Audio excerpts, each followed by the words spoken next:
Alright, hey guys, this is a continuation of my previous video where I talked about my memories with the launch games of the PlayStation 2, so if you haven't checked that out, I'll have a link down below. This video is going to be about my memories of the online games for the PlayStation 2.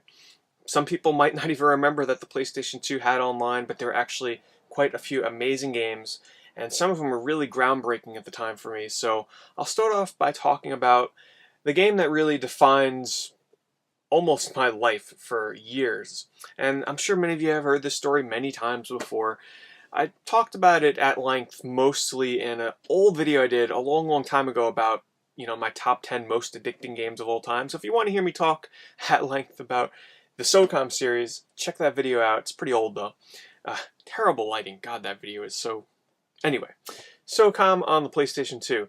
This was really groundbreaking for me at the time because this was the very first online game I'd ever played with a voice chat. I spent many years of my life playing SOCOM 1, SOCOM 2, SOCOM 3, all the iterations on the PlayStation 2, even moving on to the PlayStation 3. But in my opinion, the very best is the one that started it all, SOCOM 1, as amazing as SOCOM 2 was.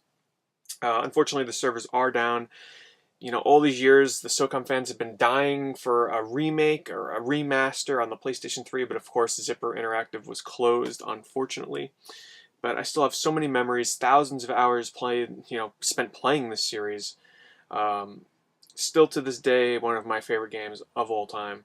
And, can't play it anymore, but I'll have the memories of it. Actually, leave a comment below. What was the very first game you guys played with voice chat? I'm actually really interested to know. If it wasn't, if it was a PC game, what was the first home console game that you played with voice chat? I'm curious. Anyway, the next game is Twisted Metal Black.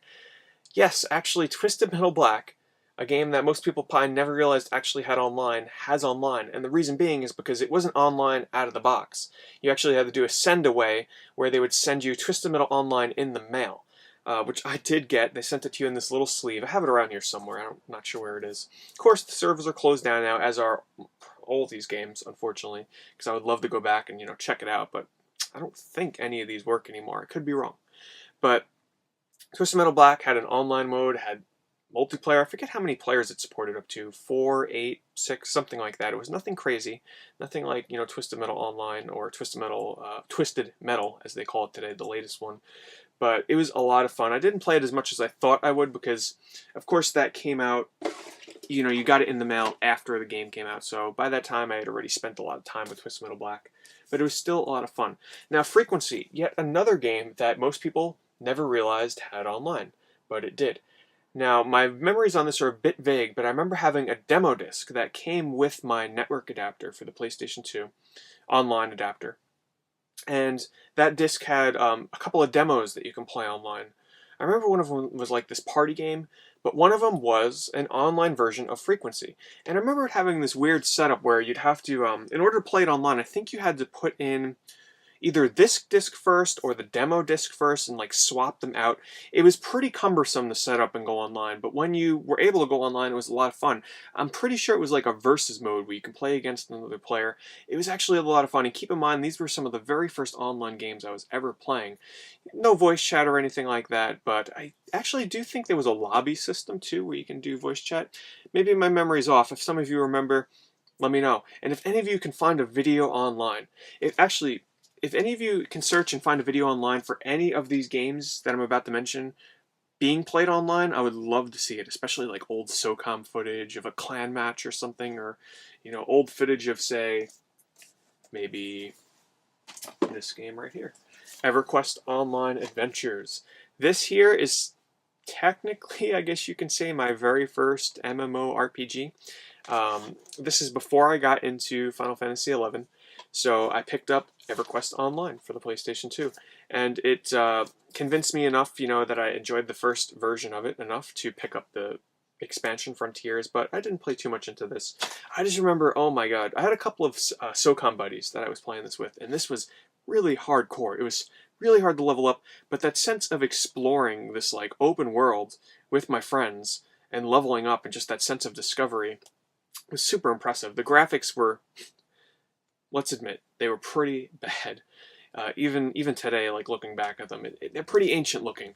But it wasn't the graphics that really kept me playing this. It was just that addictiveness that MMOs, grip you with. You want to keep leveling your character. You want to see what else is out there. I just remember this one area where it was like this giant beehive. I don't know, maybe some of you that played this might remember, but it was like this giant beehive. And you can go inside and you fight these bees, and like I just have this vivid memories of Everquest. I don't remember this game as a whole, but there's just certain areas, like there's this desert area next to, there was this city, and then outside there was like this desert area.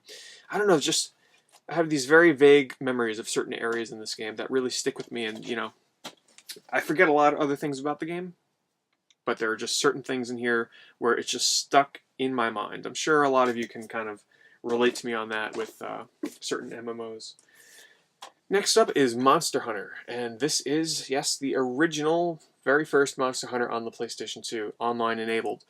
I played online. I didn't understand it, as did most people that probably played Monster Hunter, even if they didn't go online. Most people in the US just probably did not understand the point of this game. Did I know that, the main thing about Monster Hunter was crafting over and over, doing the same things over and over? Probably not. That's probably why I never really got deep into it. But in Japan, this game series really caught on, obviously. It's one of the biggest things they have going over there now, and the US is still struggling to sort of catch hold of what makes Monster Hunter tick. I most recently played the Monster Hunter that came out on the Wii U, Monster Hunter 3 Ultimate, and I have to say I played that for quite a few hours, and I really enjoyed it. So I can definitely see where Monster Hunter fans are coming from. It's very unfortunate I never got into it when it first came out. Okay, next, Tribes, Aerial Assault. Now this here was the first game that I bought to try and combat my addiction to SOCOM. I paid like something like $70 or $80 for this game brand new, and that's because I paid for like express overnight shipping from ebgames.com, which was like $20, $25 at the time, so I can get this day one, because I was so anxious to play another shooting game online that wasn't SOCOM, and I'm almost certain that this was one of the first, if not the first-person shooter online that came out for the PlayStation 2 after SOCOM. I could be wrong on that one. But this was a step back from SOCOM in terms of innovation, because SOCOM had voice chat, had lobby chat. This game, no voice chat, just predetermined, not even text chat. You just had to like do these predetermined like in-game like commands. It was not fun in that regard, but the gameplay was actually pretty fun because you had these jetpacks. I'd never played the Tribe series before, never on the PC. But you had these jetpacks and you can like zoom around the levels and everything. It's super fast speeds. It was fun. I played it for actually quite a bit, but it didn't last too long because there was no sense of community. No voice chat, no text chat, nothing. So kind of died down fast for me. Here's another attempt at buying a game that hopefully would get me off of my SOCOM addiction. I just wanted something different, and that is Modellista. Now, a lot of people hate this game, but I have to say, I actually kind of enjoyed it. It was something different.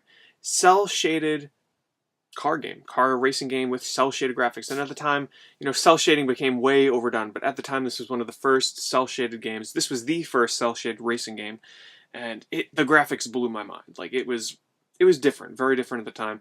The online was not perfect, but playing this with some of my SOCOM friends, we actually had quite a bit of fun. It didn't last too long, but it was unique, it was different. I got to give it to Capcom for releasing something so different and outside of the box. I'd like to, boot it up sometime and just check out the graphics now and see how they hold up, but it did have its problems with the controls. They were very, very slippery, so the controls had some problems. This here is probably one of the biggest underrated gems that came out for the PlayStation 2 online library, and that is Serious Sam, and the subtitle is Next Encounter. I bought this like as a budget game in Blockbuster or something brand new for 20 bucks, and the reason why I bought it is because it had this little online symbol down here to signify that it had online play. So I picked it up. Oh my god. Those of you that never played Serious Sam, who knows? It's probably on the PC. Maybe you played it online on there. Who knows? I don't know. Maybe this is exclusive to consoles. I don't know. But all I know is, if you never had the privilege of playing this when it was actually online for the PlayStation 2, you missed out on one amazing game. This was my first Serious Sam game, and it was fast-paced, online. It ran smoothly. Unfortunately, there was like nobody playing this game. There were no leaderboards, no chat, nothing like that. Or at least I don't think I had chat. But this was an amazing game. I played this for a few weeks, like non-stop. It was so much fun. Many people never knew about this game, but it was definitely well worth it at the time. Here's another gem that not too many people knew had online, and that is The Lord of the Rings: Return of the King. This had 2-player online co-op, which I believe supported voice chat. I could be wrong on that. But this was so much fun. It was so innovative and like groundbreaking at the time to play through a game like Lord of the Rings online with another player. It was, you know, the first game of its kind that I was able to play through co-op online, because usually in the past games like this were sort of limited to couch co-op. So I had a lot of fun going through this online. There were many levels to go through. It wasn't too, in-depth. There wasn't many reasons to go back and replay it, but being able to play it with a complete stranger was a lot of fun. And the last game here that I have a physical game of is, what is this? Champions of Norrath. And I was excited to get into this because I think at the time I had already played Diablo 2 and I got really addicted to that. So I was looking forward to a Baldur's Gate Dark Alliance kind of game online. This game was sort of like that. It wasn't as good as the Baldur's Gate Dark Alliance games in my opinion, but it did offer similar gameplay and online. I never quite got fully immersed into it, but at the time, once again, this was another really impressive game for the time on the PlayStation 2 to be able to play online, which I think it supported up to 4 players, yes. 4 players online. And the graphics were actually really good on this game. So, of course, servers are all down. I don't know if this was ever released for the PC. I'm assuming it probably was. And let's see, the last game would be, there was a Resident Evil game. I don't even remember the name. There was a Resident Evil game that had online that I think I rented it or something like that, and I was not impressed. That was the one where you can like play as a zombie or something like that. And like try and kill the humans online. It had this really weird interface, and I did not like it at all. I didn't pull it out because I didn't play too much of it, but Ratchet & Clank Up Your Arsenal also had online, but I didn't play it too much. But I remember it had a pretty big following of people that played it, and oddly enough, the servers on that were still running up until 2011. So 2 years ago, PlayStation 2 games were still running online. And I think that was it. I might have played some other games, but of course, Final Fantasy XI. I had to buy the big box with the hard drive inside of it in order to play that online. I don't have the big box anymore. I sold that off a long time ago when I upgraded to the Xbox 360 version. But my PS2 saw a lot of use between SOCOM and Final Fantasy XI. Thousands and thousands of hours between those 2 games alone. And the PS2 still works. So there you go, guys. That's just some of my memories with the PlayStation 2 online. What games did you play online? What ones did you play that I didn't play that you really enjoyed? I'm actually curious to know. Unfortunately, can't go back and play them now, but some really good memories. Well, anyway, guys, thanks for watching. And if you haven't checked that video of PS2 launch titles, just like this one, like I said, I'll have a link in the description below. Thanks for watching.